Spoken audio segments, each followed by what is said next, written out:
আজকে আমেরিকার পররাষ্ট্রমন্ত্রী সহকারী যেটা, ওইটার সাথে দেশের রাজনৈতিক দলে যারা আছে, বিশেষ করে ইসলামপন্থী জামাত ইসলামী বাংলাদেশের শ্রদ্ধাভাজন আমিরে জামাত, ওনার সাথে বৈঠক হয়েছে কয়দিন আগেই। এই তো 2-3 দিন হবে, আজকে তো 16 তারিখ, 13 তারিখে লন্ডনে তারেক জিয়া, বেগম জিয়া দুইজনের সাথে আমিরে জামাতের বৈঠক হয়েছে। আরে ভাই, এমনিতে ওপরে ওপরে যাই হোক, যাতে মাতাল হলো আমরা টালে, ঠিক আছে, কি কথা বোঝেন? যাতে মাতাল হলো খালেদা জিয়া তালে, ঠিক আছে। যেই দেখছে না তো এটা তো অন্যদিকে চলে যাচ্ছে, এদের দেশ তো দেশ থাকবে না। কত বড় চালাকে এই গরুর প্রসাব খাওয়ায় জাতি, ওকে মানুষ নাকি ওরা? জানোয়ার বললেও মনে হয় জানোয়ার বলবে যে আমার সাথে তুলনা দেবেন না, আমি ওর চাইতে ভালো আছি। এত বড় নিকৃষ্ট মানুষ এই উগ্রপন্থী যারা। সব হিন্দু না, আমি আবার বলছি, সব হিন্দু ভাইরা খারাপ না, অনেক মানবিক মানুষ আমি পেয়েছি। এই উগ্রপন্থী এই মোদির ভাইরা ভাই যারা, তারা সবগুলো জানোয়ারের চাইতেও খারাপ। এই শয়তানরা শর্ত দিয়েছিল যে এই দেশে যদি জামাত ইসলামকে আপনারা ছেড়ে দেন, আপনাদেরকে ক্ষমতায় বসাবো। মনে হচ্ছে ক্ষমতা ওদের বাপ দাদার।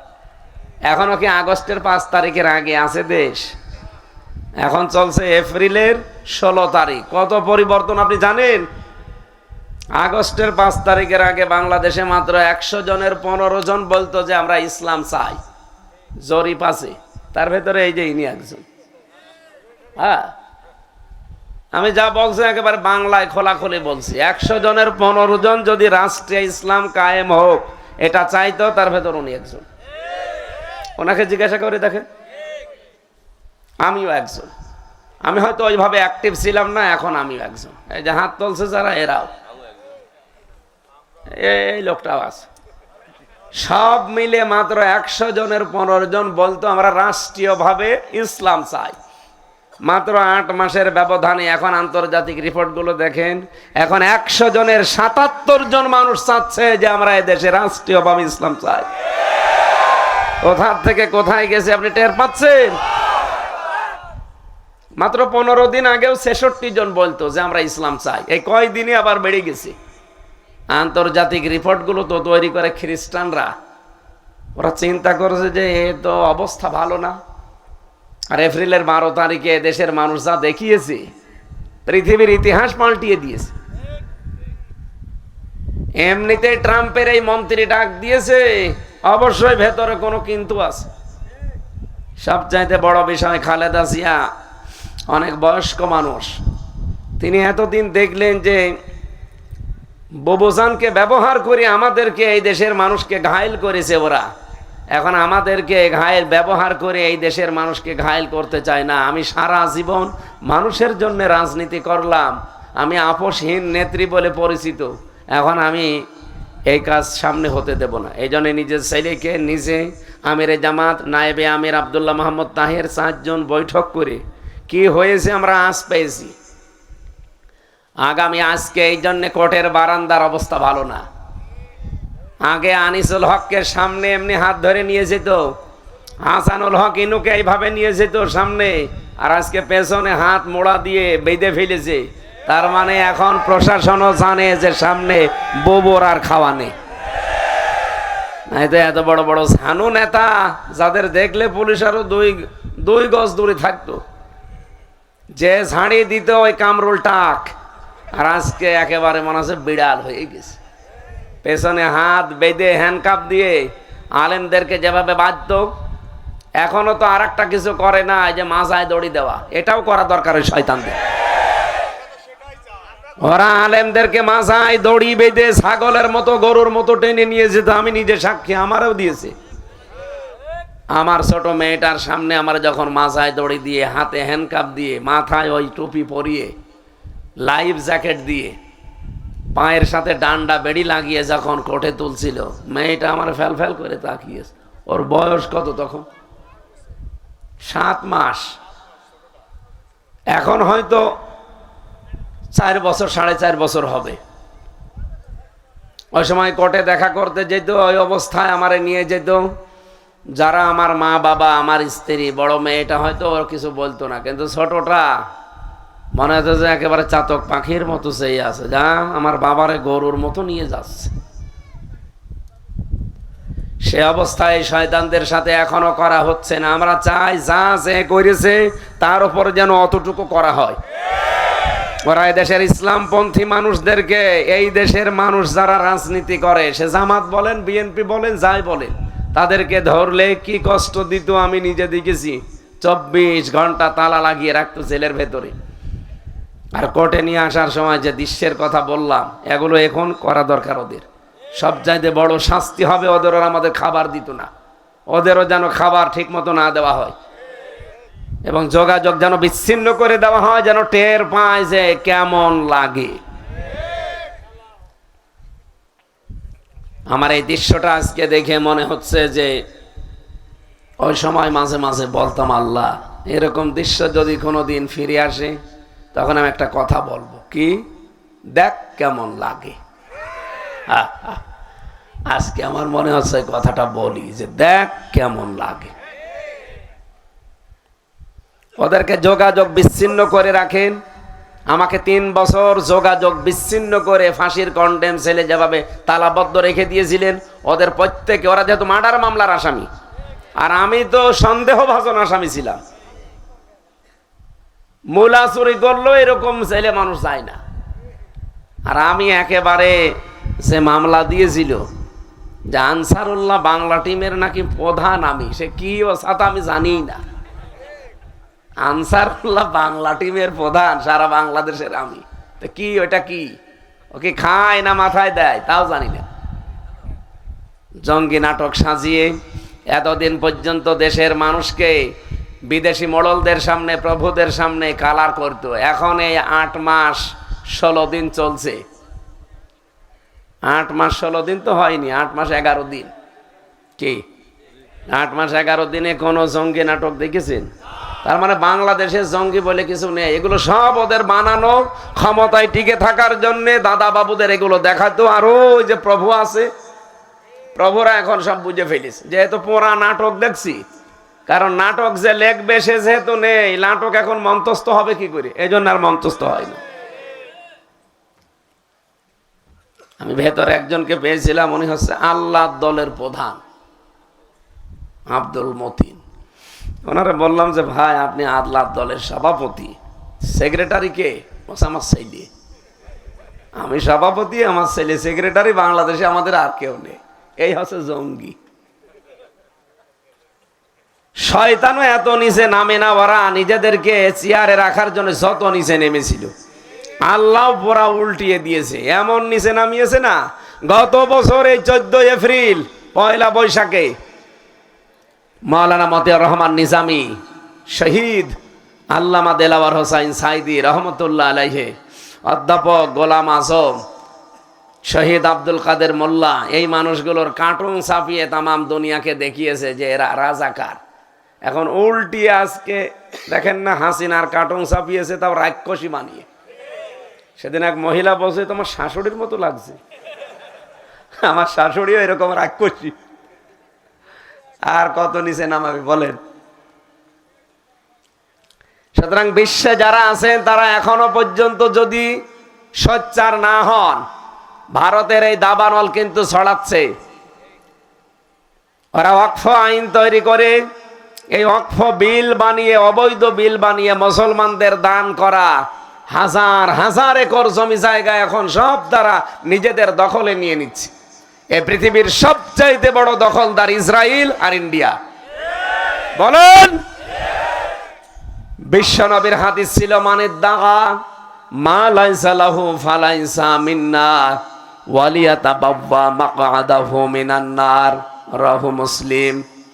হযরতে আবু যর রাদিয়াল্লাহু তাআলা আনহু থেকে বর্ণিত, তিনি বলেন, আমি নবীর মুখে শুনেছি, পৃথিবীতে কেউ যদি কারো জিনিস দখল করে নেয় যেটা তার দখলে থাকার কথা না, কেউ যদি কারো জিনিস নিজের দখলে নিয়ে নেয় যেটা তার দখলে থাকার কথা না, তাহলে 2টা শাস্তি।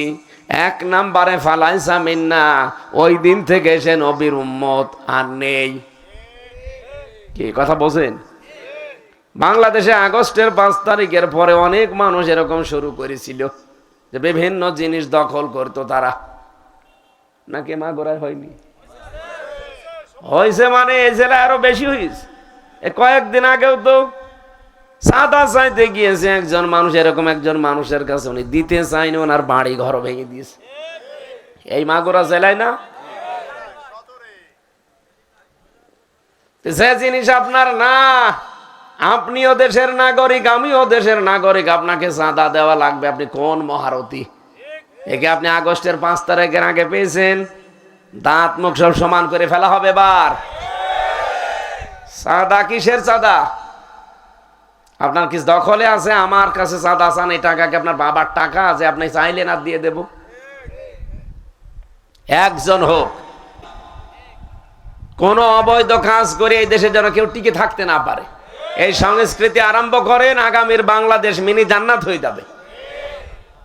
আর আমরা যদি গা ছাড়া দিয়ে যা করছে যে করুক গা লা ইলাহা ইল্লাল্লাহ, 2 দিন পরে আপনার কাছেও যাবে। হ্যাঁ, কথা বলেন না কেন? তাহলে যারা এই কাজ করেছিলেন, বুঝে হোক না বুঝে হোক, আপনি কিন্তু ফালাইসা মিন্না, আপনি নবীর উম্মত আর নেই। সুতরাং যার কাছে যা চাঁদাবাজি করেছেন, দখলবাজি করেছেন, বিভিন্ন জায়গা দখলে নিয়েছেন, এগুলো আগে সব ফেরত দিয়ে দিন। হ্যাঁ, এখন যদি অনেকে প্রশ্ন করে যে এগুলো আমাদেরই ছিল, ওরা দখল করে নিয়েছিল, আমরা আবার ফেরত নিয়েছি, এইটা জায়েজ আছে। আমি কথা বোঝাতে পারিনি? না না, আপনি বোঝেননি। যেটা আমার দখলে ছিল, জোর করে এতদিন ওরা দখল করে নিয়েছিল, আমার জমি হোক, আমার টাকা হোক, আমার বিভিন্ন জিনিস হোক, এটা যদি এখন আমি নিজে ফিরিয়ে নিই, এটা জায়েজ আছে, এটা অসুবিধা নেই। এরকম যদি কিছু নিয়ে থাকেন, ফেরত নিয়ে নেবেন। ইসলামী ব্যাংক, এটা যাদের তা তারা ফেরত নিয়েছে। কেউ যদি বলে এটা চাঁদাবাজি, এটা দখলবাজি, না, এটা যাদের তা তারা ফেরত পেয়েছে। তাদের রক্ত ঘামানো টাকা দিয়ে বানানো ইসলামী ব্যাংক, আপনার বাবার টাকা দিয়ে বানানো না। আপনার কোন সম্পদ যদি এরকম কেউ নিয়ে থাকে, আপনি সেটা ফেরত নিয়ে নেন, কোনো অসুবিধা নেই। কিন্তু যেটা আপনার দখলে থাকার কথা না, জোর করে জবরদস্তি করে যদি নিজের আয়ত্তে নিয়ে নেন, আপনি ওই দিন থেকে নবীর উম্মত আর নেই। আর 2 নাম্বারটা আরো কঠিন, বলবো 2 নাম্বারটা, ওয়ালিয়াতাবাওয়া মাকআদাহু মিনান নার। নবীজি বলেন, সে যেন নিজের স্থান জাহান্নামে একটা বরাদ্দ করে নিল।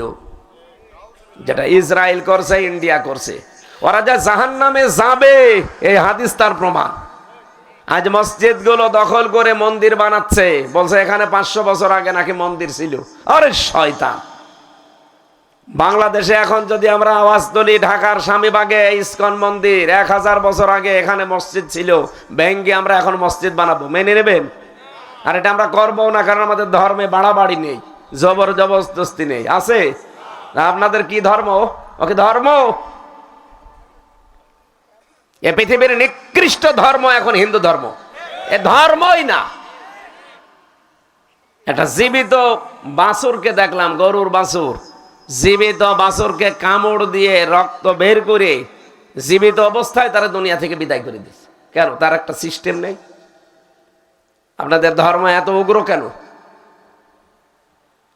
শিক্ষিত মানুষ যারা, তাদের বিবেক কাজ করে, আমরা দেখছি এখন অনেক হিন্দু অলরেডি কালেমা পড়ে মুসলমান হয়ে যাচ্ছে।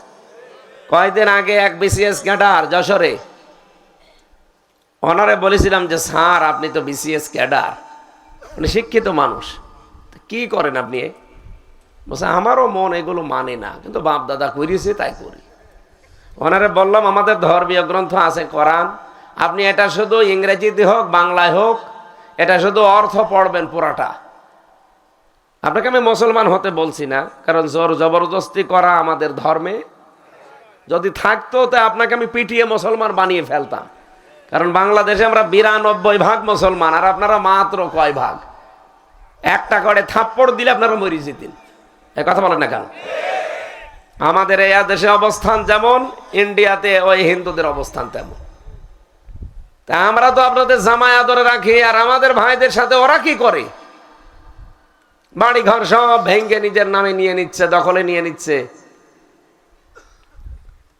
অনেক দেখলাম 3 মাস পরে নিজে নিজেই মুসলমান হয়ে গেছে। কারণ এটা একটা পরশ পাথর। এটা যদি সত্যি কেউ মন থেকে পড়ে আর বোঝার চেষ্টা করে, আল্লাহ তাকে হেদায়েত দিয়ে দেবে। এই জন্যে শিক্ষিত মানুষ যারা হিন্দু ভাইরা আছেন, আপনারা আমাদের ধর্মীয় গ্রন্থের কাছে একটু আসেন, এর ছোঁয়া নেন, একটু লেখাপড়া করেন, দেখবেন আপনার ওই ভুল ধারণা, ভ্রান্ত ধর্ম সব বাদ দিয়ে এই শান্তির ধর্মে, ইসলামে চলে আসবেন। আপনাদের মাগুরা, মোহাম্মদপুর, এই শালিখা, এইসব এলাকায় মনে হয় অন্য ধর্মের মানুষ বেশি আছে। আপনাদের আমি জোর করি না, জবরদস্তি করি না। আমাদের ধর্মে যেহেতু নেই, আহ্বান জানাই, দাওয়াত দিয়ে গেলাম, নাই তো আবার কিয়ামতে দেখা হবে, তখন বলবে আমার কাছে দাওয়াত পৌঁছায়নি। আমাদের ধর্মীয় গ্রন্থ পৃথিবীর শ্রেষ্ঠ, এটা প্রমাণ হয়ে গেছে অলরেডি। 4500 ধর্মগ্রন্থ আছে দুনিয়ায়। কম্পিউটারের ভেতরে প্রত্যেকটা একটা একটা করে দিয়েছে, কম্পিউটার প্রত্যেকটাই বলেছে যে এটা ভুল আছে, কিন্তু এইটা দেওয়ার পরে বলেছে না, এর ভেতরে কোনো ভুল নেই, সন্দেহ পর্যন্ত নেই। সুতরাং এটা প্রমাণ করা হয়ে গেছে। আপনারা এর কাছে শুধু আসেন, দেখবেন আপনাদেরকে সঠিক দিশা কোরআন দিতে পারবে ইনশাআল্লাহ। সম্মানিত ভাইরা, আমরা যে শব্দ নিয়ে আরম্ভ করেছিলাম, আজকে ভারাক্রান্ত মন নিয়ে বসে আছে। আমি আসছি কক্সবাজার থেকে, রাত 11টায় আমি গাড়ি ছেড়েছি। কুষ্টিয়াতে এসে পৌঁছালাম দুপুর 2টায়। খাওয়া দাওয়া করে গোসল করে মেয়েটা হাসপাতালে নিয়ে একটু দেখাশোনা করার পরে যে আবার গাড়ি ছেড়ে এসে খাবার খেয়ে চলে এসেছি। কালকে মনে হয় আছে নাটোরে। আমরা এই যে জার্নিগুলো করছি, এই শ্রম কষ্ট স্বীকার করছি, আমার উদ্দেশ্য একটাই, যে কোরআনে কারিম যেন দেশের মানুষ অন্তত যেভাবে বোঝা দরকার এইভাবে বোঝে। আজকে একটা বিষয়ের উপরে আলোচনা করব, ধারণা। কি বললাম? এটা যে কত খারাপ জিনিস। আপনি কোরআনে আল্লাহ আয়াত পর্যন্ত নাজিল করেছে। এত নিকৃষ্ট জিনিস না হলে আল্লাহ আয়াত নাজিল করতো না। আমরা সেই বিষয়ের উপরে হালকা পাতলা একটু টাচ দেব ইনশাআল্লাহ। সবাইকে নিয়ে ওই মহান রব্বুল ইজ্জাত আল জালালের দরবারে শুকরিয়া জানাই, যিনি আমাদেরকে অন্তত মুসলমানের ঘরে এবং একটা মুসলিম দেশে জন্ম দিয়েছেন। বলেন আলহামদুলিল্লাহ। এখন যদি ভারতে আপনার জন্ম হতো না, আপনি এখন আতঙ্কে থাকতেন। কি? কিন্তু এই দেশে যারা অন্য ধর্মের আছে, তারা কি আতঙ্কে আছে? তারা জামাইয়ের মতো আছে। আপনাদেরও আমার মনে হয় বিবেকের তাড়নায় উচিত হবে যে বিবৃতি দেওয়া। পৃথিবীর অন্যান্য ধর্মের যারা আছেন, বিশেষ করে খ্রিস্টানরা, এই উগ্রপন্থী হিন্দুরা খ্রিস্টান মেয়েদেরকে পর্যন্ত উলঙ্গ করে রাস্তায় হাঁটিয়েছিল। আর সেই খ্রিস্টানরা এখন এই উগ্রপন্থী হিন্দু, এই মুশরিকদেরকে এখন সাহায্য করছে। আপনাদের লজ্জা আছে? আপনাদের মেয়েকে, মাকে উলঙ্গ করে তারা রাস্তায় হাঁটিয়েছে, আর আপনারা তাদের সাহায্য করেন মানে? এমনকি ইহুদির বাচ্চারা এই পৃথিবীতে নিকৃষ্ট জাতি যারা, তাদের নবী দাবি করে ওরা মুসা নবীকে, যদিও ওরা মুসা নবীর অনুসারী এখন আর নেই। ওই মুসা নবী, হযরত মুসা আলাইহিস সালাম, হযরত ঈসা নবী, তার মাকে কলঙ্কিত করেছিল এই ইহুদিরা। বলেন, ইতিহাস আপনারা ভুলে যান না, আমরাও জানি। সুতরাং ইতিহাস ভোলাও ঠিক না। পৃথিবীতে যে যা করেছে তার পাওনা সামনে অতটুকু আল্লাহ তাকে দেবে। আর আমার আজকের আলোচনার বিষয়ের উপরে আমি আলোকপাত করব খুব একেবারে সহজ সরল ভাষায় ইনশাআল্লাহ। দরুদ আর সালাম পাঠ করে আমরা আজকের আলোচনা আমরা আরম্ভ করছি। খুব ভালো করে খেয়াল করে শুনবেন।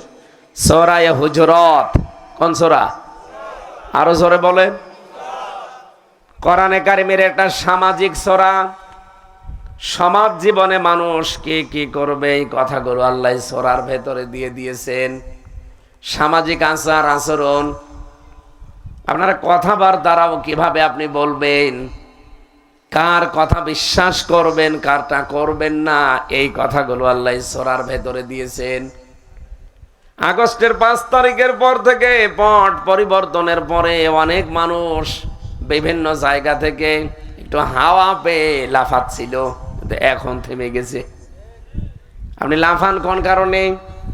বাস্তবতা আপনি একটু কি টের পান না? আপনি শিক্ষিত মানুষ, চিন্তা ভাবনা করে সামনে কোনো কাজ, কোনো কথা বলবেন। কারণ এখন মিডিয়ার যুগ, কিছু হলেই তামাম দুনিয়া হয়ে যায়। যে জামাত ইসলামীর একজন ভাই আছে ডক্টর শফিকুল ইসলাম মাসুদ হাফিজাহুল্লাহ, নাম শোনেননি? উনি একজনের গাড়িতে উঠেছিল, সেটা নিয়ে অনেকে দেখলাম স্ট্যাটাস দিচ্ছে। উনি স্মার্ট গ্রুপের কাছ থেকে জামাত ইসলাম আর শিবিররা টাকা পয়সা খেয়ে তাদের গাড়িতে ঘোরাঘুরি করে, অথচ এটা দেখা মিথ্যা কথা। স্মার্ট গ্রুপের গাড়ি না, ওটা স্মার্ট পাঞ্জাবি শপ। এই যে পাঞ্জাবি বিক্রি করে একটা ছেলে, তার একটা গাড়ি আছে, সেই গাড়িতে উনি উঠেছিল। আর আপনি আগে জানেন না, পরে জানেন না, একটু পর্যবেক্ষণও করলেন না, চিন্তা ভাবনা না করে একটা তথ্য ছড়িয়ে দিলেন। আপনি জানেন এটা কত বড় মারাত্মক অপরাধ? আপনি যে ভ্যালুলেস হয়ে যাচ্ছেন। এই দেশে তো অনেক বড় বড় ঝানু ঝানু নেতা ছিল, তাদের কথা এখন জনগণ শুনলে হাসে, বলে যে এ গুজববাজ, মিথ্যা কথা বলে এরা। আমি নাম নিলাম না, আপনি বোঝেন না? বড় বড় তারা ঝানু নেতা, প্রবীণ রাজনীতিবিদ, কিন্তু তারা এমন এমন কথা বলতো, আগে নেই পেছনে এই চিন্তা ভাবনা নেই, আন্দাজে, ওই খালি রাগ করি। এখনো অনেকে বলে যে চাঁপাই নবাবগঞ্জের দুইজন চাপাবাজ আছে, স্বামী আর স্ত্রী, বানিয়েছে কোন মিস্ত্রি। এরা কথা বলতো খালি চাঁপাবাজি করি। আর একজন কিশোরগঞ্জের ছিল ফসু পাগলা, এ পাগলার মনে হয় মাথা খারাপ হয়ে গিয়েছিল। বলছিল যে বাংলাদেশে যারা ইসলাম ইসলাম করে এরা যদি সবাই মিলে, এমনকি ইরান থেকেও যদি মুসলমান নিয়ে এসে ভোটে দাঁড়ায়, মাত্র 100টার 10টা ভোট পাবে। আপনি আন্দাজে বললেন কি করে? এদেশে 15 বছর ভোট হয়েছে, আপনি বললেন কি করে? জানেন না? এটা মিডিয়ায় ছড়িয়ে যাবে, আপনাকে পরে আপনার নামই পাল্টিয়ে কি ডাকবে? ফজু পাগলা। আমার মনে হয় কয়দিন আগে আমি পাবনায় গিয়েছিলাম, যে দেখি পাগলা গারাতে পাগল বেশি নেই। আগে শুনতাম 550, 600, 700 করে পাগল থাকতো, এখন প্রায় চলে গেছে আর 150 মতো আছে। আমার বছর হুজুর পাগল আর পান না, পাঠিয়ে দেবেন। আমার মনে হয় এখন এই ফজু পাগলারে আর এই যে স্বামী আর স্ত্রী দুইজনকে পাঠানো দরকার। ওখানে তো পাগল ভালো করা বিভিন্ন জিনিসপত্র আছে, বড় বড় ইঞ্জেকশনও শুনেছি দেয়। এদেরকে এমন ইঞ্জেকশন দেওয়া দরকার, ওই কুকুর মারা ইঞ্জেকশন, যেন অন্তত ভালো হয়ে যায়। ফজু পাগলার আজকে মাথা খারাপ হয়ে গেছে, কারণ দেখতে পাচ্ছে যে খালেদা জিয়া, তারেক জিয়া, আমিরে জামাতের সাথে আমরা রাজাকার বলে চালিয়ে দিতে চাই, আর তার সাথে বসে বসে দেশ নিয়ে বৈঠক করছে। আমার এই কথা গেল কোথায়? আমার দাদা, আমি জেল থাকতে মরে গেছে, অনেকটা গল্প শোনাতো আমার। এক লোক নদী পার হয়ে বাজারে যায়, ছেলে মেয়ে দুইটা কাঁদতেছে যে নৌকা নিয়ে বাজারে যাচ্ছেন, আমাদেরকেও নিয়ে যান। স্ত্রী বলছে আমি আর বাড়ি থেকে করবো কি, আমারও নিয়ে চলো। সবাইকে নিয়ে নদী পার হয়ে যাচ্ছে বাজারে। মাঝখানে যে ঢেউ উঠেছে, গেছে ডুবে। ওর স্ত্রী কাপড় চোপড় জড়িয়ে কোথায় স্রোতে ভেসে গেছে, ছেলে মেয়ে দুইটাও মারা গেছে, নৌকাও ডুবে গেছে। বহু কষ্ট করে হাতড় মারতড় দিয়ে গিয়েছে ডাঙ্গায়, কেনারায় বসে বসে ভাবতেছে। লোকজন রাস্তা দিয়ে যায়, বলছে চিন্তা করে লাভ নেই, বউ মরে গেছে, আবার বিয়ে করবেন, বউ হবে। ছেলে মেয়ে মারা গেছে, আবার ছেলে মেয়ে হবে। নৌকা ডুবে গেছে, আবার পরিশ্রম করলে নৌকা হবে। লোকটা এতক্ষণ কথা বলে নাই, এবার মাথা তুলে বলছে বউ মারা গেছে ভাবতেছি না, ছেলে মেয়ে মারা গেছে ভাবতেছি না, নৌকা ডুবে গেছে ভাবতেছি না, ভাবতেছি আমার হইল কি। আমার মনে হয় এতদিন এই 8.5 মাস যারা উল্টা পাল্টা কথা ইসলামী আন্দোলনের বিরুদ্ধে, একামতে দিনের বিরুদ্ধে যা বলেছে, এখন তারা ভাবছে যে হইল কি। আমি আর কিছু বলতে পারলাম না। এরপরও যদি তাদের বিবেকের দরজায় যে তালা লাগানো এটা না খোলে, তাদের অবস্থা ওই ফ্যাসিস্টদের মতোই হবে। কারণ যারা ফ্যাসিস্ট হয়, যারা স্বৈরাচার হয়, তাদের কপালে আল্লাহ একটা জিনিস তুলে দেয়, হেদায়েত থাকে না। ফেরাউন যেমন শেষ পর্যায়ে কিন্তু বলেছিল যে আমি ঈমান আনলাম, আল্লাহ বলেন না, এখন আর সময় নেই। কারণ এর আগে তুমি স্বৈরাচারী ছিলে। স্বৈরাচার যারা থাকে ওদের ঈমান নসিব হয় না। 15.5 বছরে যারা স্বৈরাচার ছিল, ওরা যদি এখনো তাওবা না করে মন থেকে, ওদেরও ঈমান নসিব হবে না। আমরা আবার স্বৈরাচার হব নাকি? অনেকে তো এই চেষ্টায় আছে। আমি একটা গোপন কথা বলছি, এই এদিকে তাকান, এই ছেলে কোথায় যাচ্ছেন, বসেন। 1-1.5 ঘন্টা বসে থাকতে পারে না, ও বিয়ে দিলে বউ টেকবে? আর কিছু বলার নেই, এবার যান, এবার যান, আপনি দেখেন কি বলি, জীবনে আর উঠবেন না। এই ছেলে আবার ওঠাউঠি চেষ্টা করছে, বসেন। খুব জরুরি হলে যান, যান। যদি একেবারে আর না পারেন যান না। কিছু মানুষ আবার বিড়ি খাওয়ার জন্য যায়, এটা আবার ঠিক না।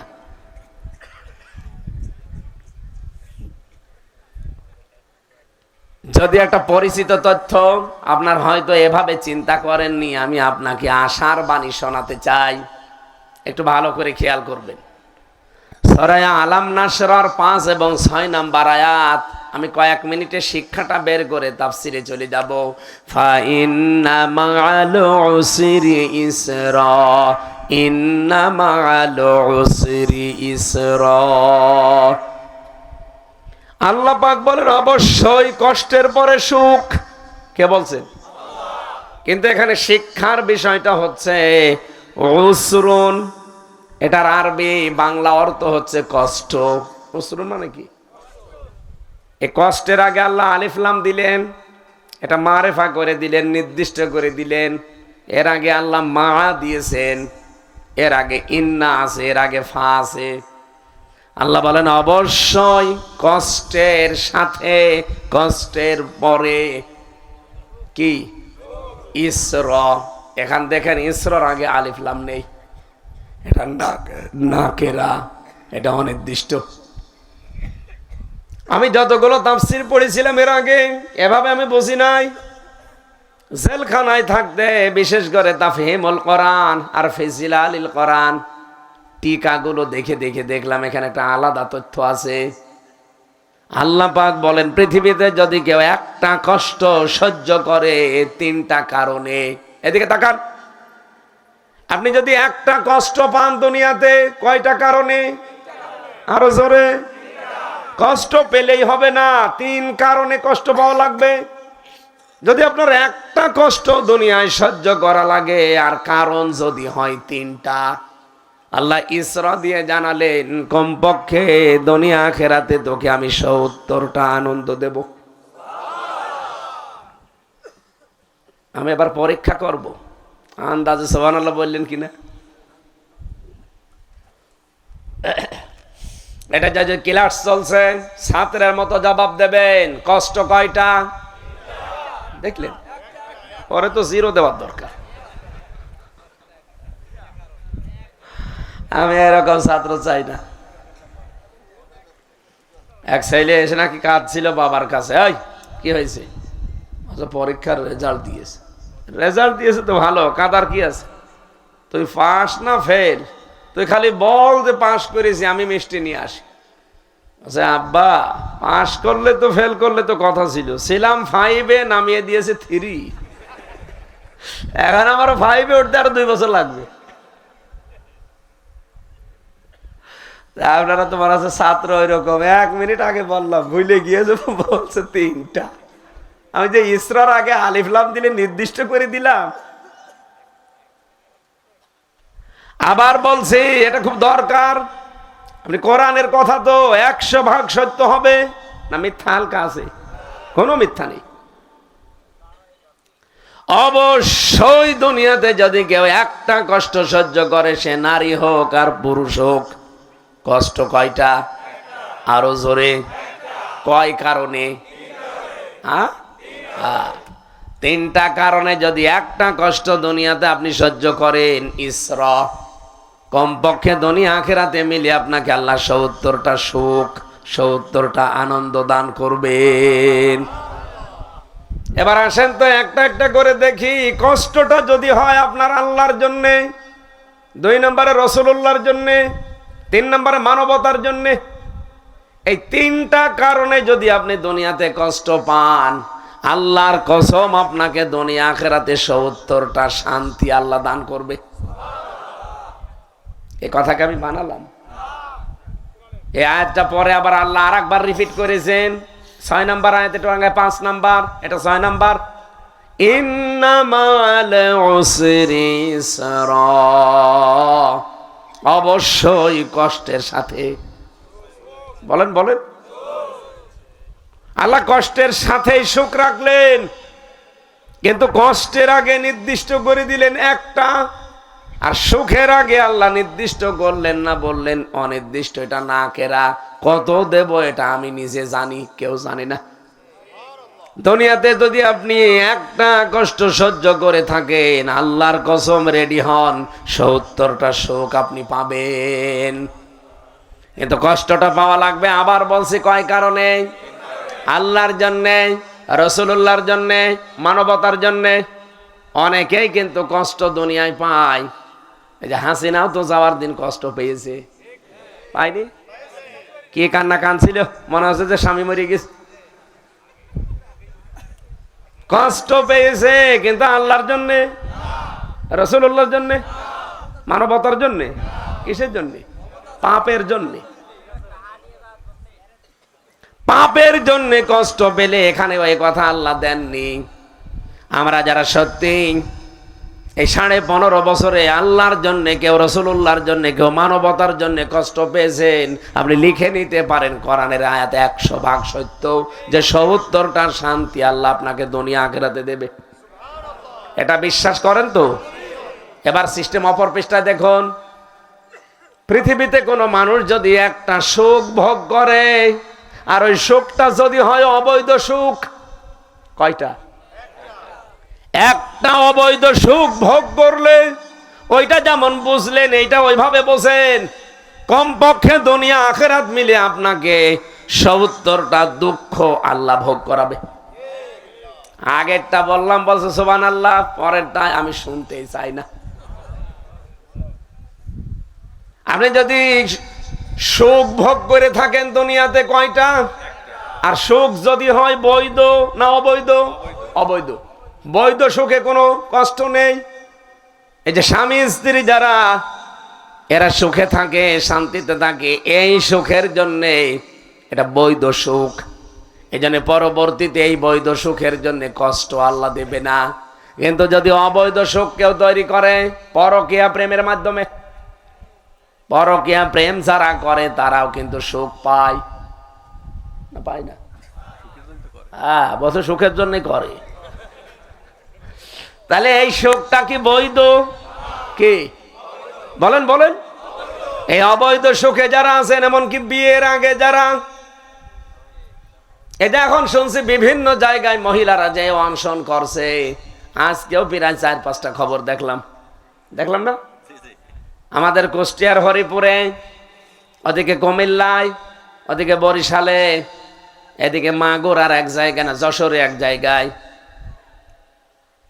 এই যে 4-5টা একই কেস। ছেলে মেয়ে আছে, তারপর অন্যের সাথে লাইন করে নিজের স্বামীকে বাদ দিয়ে সব আগেই বিলিয়ে দিয়েছে। এখন সে আর পরিচয় দিতে চায় না। এখন বলছে আমি অনশন করে মরে যাব যদি আমার বিয়ে না করে। তো তোর মতো মানুষ মরে গেলে তারও ভালো। বলেন, তোর সুখ যা পাওয়ার তুই তো 4.5 বছর 5 বছরে চালিয়েছিস। এই 5 বছর 6 বছরে যত সুখ পেয়েছিস, এই সুখগুলো বৈধ? আরো জোরে বলেন। যদি 10টা সুখ পেয়ে থাকে, তাহলে এক একটা সুখে ৭০টা করে অশান্তি। কথা বলে না কেন? এই 15.5 বছরে যদি কেউ 50টা সুখ ভোগ করে থাকে, যারা এমপি ছিলেন আল্লাহর কসম তারা কিন্তু সুখ পেয়েছেন, কিন্তু সুখটা বৈধ না। আপনি এমপিও ছিলেন, অবৈধ এমপি সুখ ও অবৈধ সুখ। অবৈধ এমপির দাপট দেখেছেন? আমি এই মাগুরা মোহাম্মদপুর এবং সদর থানায় জেল থেকে বের হওয়ার পরে আমি আসতে চেয়েছিলাম, কিন্তু আল্লাহর ওলি শেখর আসতে দেয়নি। কোথায় এখন আপনি আজকে আসেন তো মাইক কেড়ে নেন, নেন মাইক দিয়ে দিলাম, নেন কেড়ে নিয়ে যান তো আজকে দেখি।